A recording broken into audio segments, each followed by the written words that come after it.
Hello everyone, welcome back. This is JK from Joy-Con Gaming, and today we're going to be talking about the IR scanner technology on Nintendo Switch's right Joy-Con controller.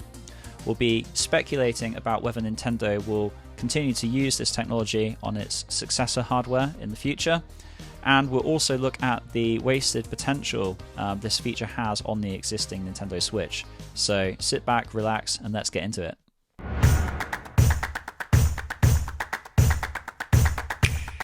Right, so straight up, do I think Nintendo will bring the IR scanner technology featured in its current right Joy-Con controller into any Switch successor console, whether that be the Switch 2, Super Switch, or something else entirely?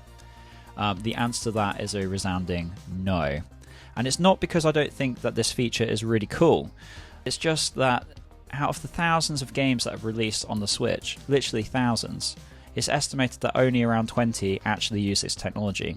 And some use it in very cool ways, whereas most use it in a very gimmicky fashion, and it's not taking advantage of its true potential, which is very surprising. Because when the Switch was announced back in 2016 and Yoshiaki Koizumi, developer of the Switch, stepped into that presentation video in his magician style form and started showing off all of the features on the Joy-Cons, the IR scanner was presented as a major feature. We had the switching detachable controllers, we had HD rumble, we had motion and gyro control, and we had amiibo scanning, and finally we had the IR scanning technology. And there was this scene of him holding it out and scanning different shaped objects, or scanning his hand, and it was hinted that this was going to be a really big focus on the Switch and a really cool way to play. And out of those thousands of titles, only around 20 have actually used this thing. So the fact that it's been so heavily underutilized on the Switch, I think that in itself is a clear sign that it's probably not likely to return. So yeah, we're going to look at the games that have used this feature, some in cool ways, others not so much. And then we'll have a bit of a brainstorming session and see what ideas I can come up with that could really unlock the potential of this nifty little feature. Everyone's favorite, 1-2 Switch. Now, this was a launch title for the Nintendo Switch aimed at showing off all of the cool ways that the Joy-Cons could be used and unlock new forms of play. And the IR scanner was one of those. Now, the reason I sort of scoffed when I mentioned 1-2 Switch is that it wasn't the most well-received title. It was a very popular title, it sold very well, but critically it didn't have very much longevity. The fun wore off quite quickly, and people scored it quite low.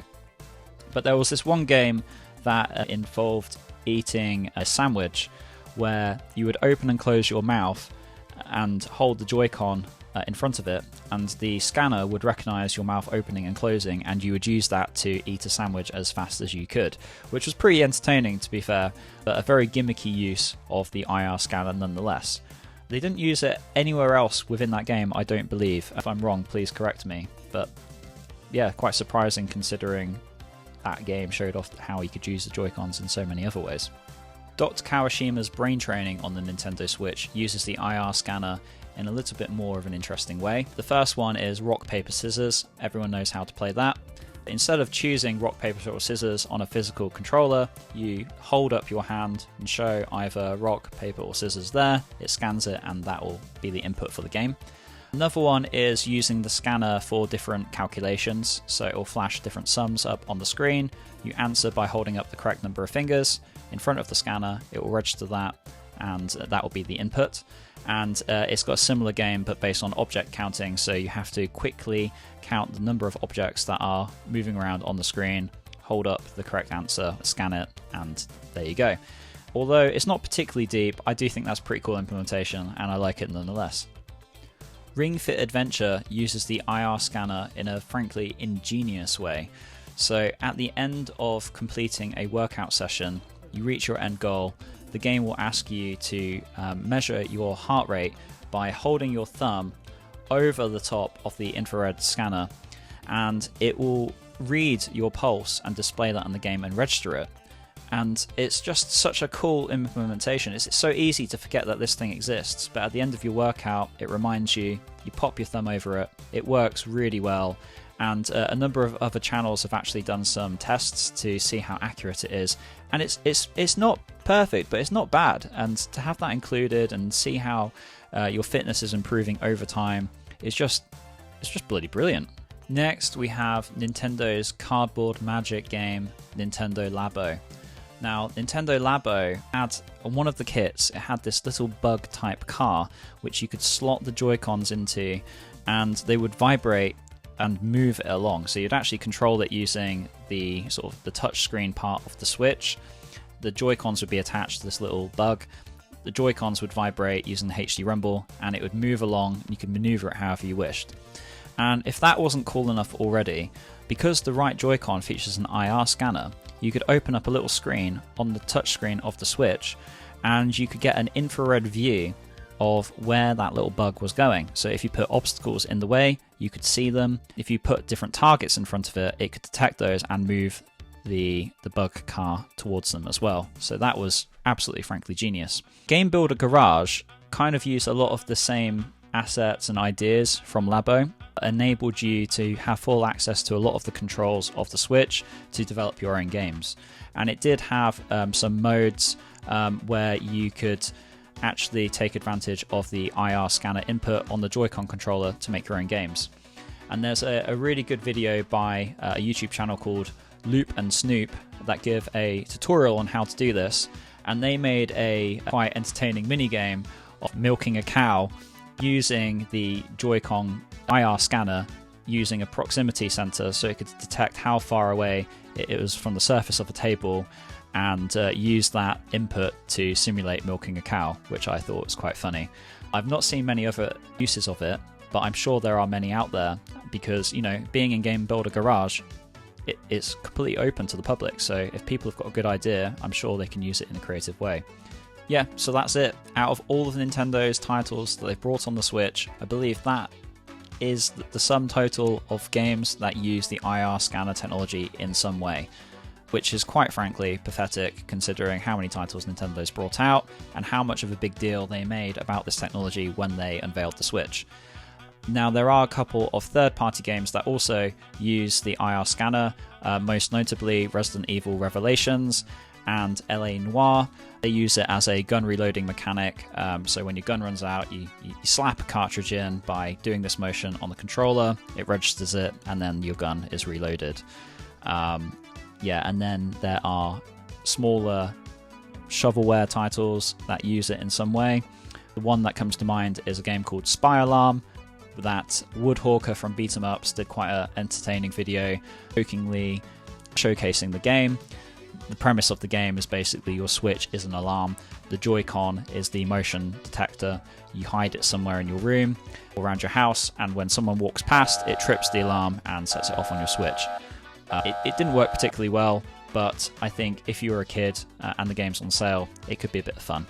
Yeah, there's games like that, but you would think Nintendo would be leading from the front and showing all of the creative ways they could have used this. And it's not like Nintendo's short of ideas, so I don't know why there was a big focus on it and then nothing happened. So in this next section of the video, let's have a bit of a brainstorm about other ways Nintendo could have implemented the IR scanner and what games may have been a good fit for it. Right, so I've broken down my ideas into 5 different areas. We've got scroll, tap and wiggle, proximity, swipe and scan. So let's take a look at each of those. My idea for scroll is inspired by Pack and Roll on the Nintendo DS. So for that game you control Pac-Man, who's in a ball form, and you'd use the touchscreen to move the stylus to control the motion of the ball rolling. And I was thinking you could do the exact same thing with the infrared scanner, so moving your thumb along the top of the scanner, it could detect that movement and it would roll the ball. That would work for a Pack and Roll sequel, maybe a Katamari game, or monkey ball, or something else entirely. You can go, you know, move left, right, 360-degree movement essentially with your thumb. That would be an interesting input method for a game. And then especially combined with motion as well, so you could be rolling the ball along, and then you could use motion to bounce the ball, or make it bounce or jump up a level or onto a particular platform. I think, yeah, Nintendo could have used that in a very innovative way. Next, we've got tap and wiggle. So I think this one would work really well for rhythm-based games. Just holding the Joy-Con is just really convenient to just put your finger on like this. Because it can also detect that movement, you might want to do something such as like a flick, or wiggling your thumb around. It should be able to detect that motion. So for a rhythm-based game, maybe you'd have to tap to the beat, or maybe like a dance mat, they'd have different directions that would appear. So it might be tap, and then you have to press up a couple of times on the beat, or down. I think that would work really well for, yeah, Rhythm Heaven or WarioWare. Could be a fun way to control a game. Next up, we have proximity. So by proximity, I mean the IR scanner can actually detect how far away it is from a particular surface. So it could be a table or your lap, or it could be your hand. And so you can imagine a minigame based around playing an accordion. We have Trombone Champ, actually. I forgot to mention that earlier in the video, but Trombone Champ actually has this input method where controlling the trombone, and it's detecting the draw of your hand on the instrument. So actually we do already have a game that uses it, but you know, Nintendo could implement that in lots of its own games, and I think a accordion based mini game for something like WarioWare could be quite cool. Another one, Flappy Bird. You know, a game like Flappy Bird, you control how high the bird is and try and avoid different obstacles, where you could have that the controller could be the actual bird, and you're moving it up and down to make sure that you avoid different obstacles that are coming your way. And another game, you know, like a parcel moving game. The Joy-Con already has motion detection and a gyro built in, so it can detect itself moving around. But what this lacks is, if you imagine this was a hand on the screen going to pick up different boxes, you know, you could press a button to initiate a grip onto something.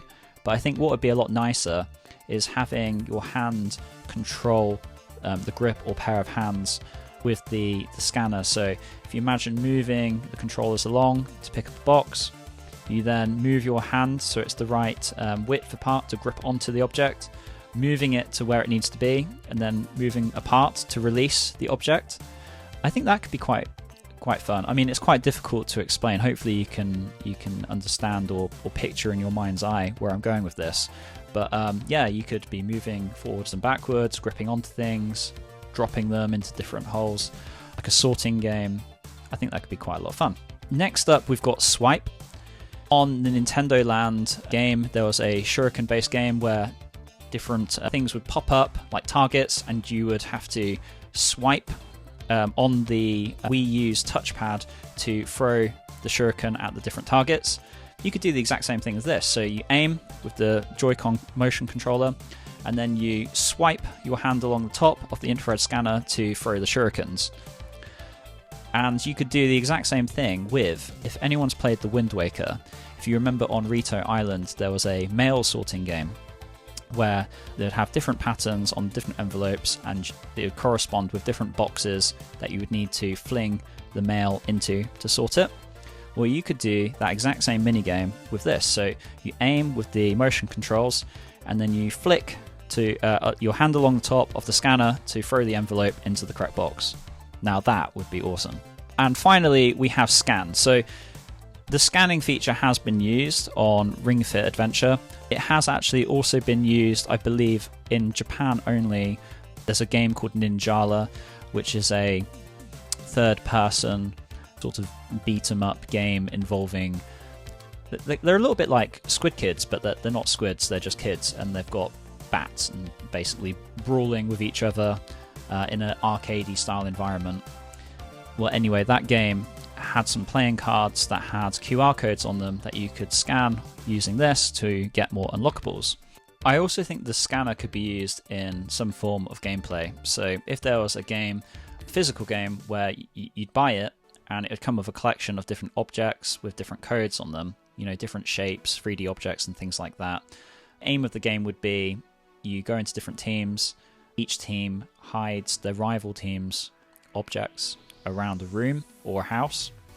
And then when the game begins, there's a countdown, and each team has their own set of objects to find, and they have to find them in a particular order.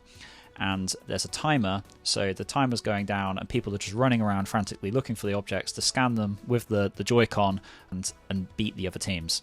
Now, obviously, that would require quite a few sets of controllers. It could work with 2 players. I mean, a lot of people have the base Switch or the Switch OLED, and so you'd only need to buy a second pair of controllers in order to be able to play the game with 2 people. I suspect, given the Joy-Con drift issues, many people have probably bought multiple sets of Joy-Cons anyway. I know I personally have 4 sets of Joy-Con controllers because I keep getting the drift issue, and I'm too lazy to send them back to Nintendo, so I end up buying another pair. And I'm too much of a noob to try and repair them myself, although maybe I will try in the future. And finally, as I was just talking, another idea for card scanning would be Pokemon. Pokemon trading card game Pocket Edition on smartphones is a very popular game nowadays, where you open packs each day and get new Pokemon cards. Now, what if they, with the physical cards that you can buy in real life, they had QR codes on the back that you could scan with your Joy-Con controller, and it would bring them into Switch-based game. So they could bring a Switch edition of the Pocket game onto the platform. And then if you buy physical cards, you could also scan them using the Joy-Con in order to add them to your collection in the game. So yeah, there you have it. That's just my ideas. I'm sure you guys have got tons of ideas as well. Please, today, in the comments section, let me know what ideas you have. Maybe Nintendo will see this and actually buck their ideas up and start to incorporate some of these features. And yeah, and who knows, maybe the Switch 2 or Switch successor, whatever it's called, will have an IR scanner on the Joy-Con, and I'm completely wrong, and they've been saving these ideas and they're just going to overwhelm us with these features when it releases. But yeah, I'm quite doubtful.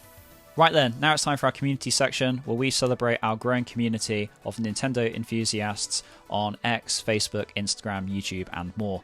Now, we're going to give our Player of the Week to a guy called Captain Gingerbeard on Instagram. I've enjoyed speaking with him earlier in the week about retro Nintendo games. He's a big fan of Earthbound in particular, and he has really encouraged me to try the game. So I'm gonna try it soon on the Nintendo Switch Online service, because I do actually really like Ness as a character. I remember unlocking him Super Smash Bros. On the Nintendo 64. We'll never forget the excitement of unlocking him as a character.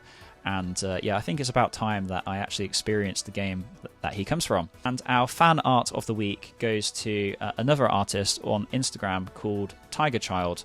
And they did this fantastic piece of Samus in her power armor on the top half, Zero Suit on the bottom half, and Ridley just looming in a really cool raw red color scheme. Just love the art style. Sort of anime inspired, but there's lots of technical details in there as well.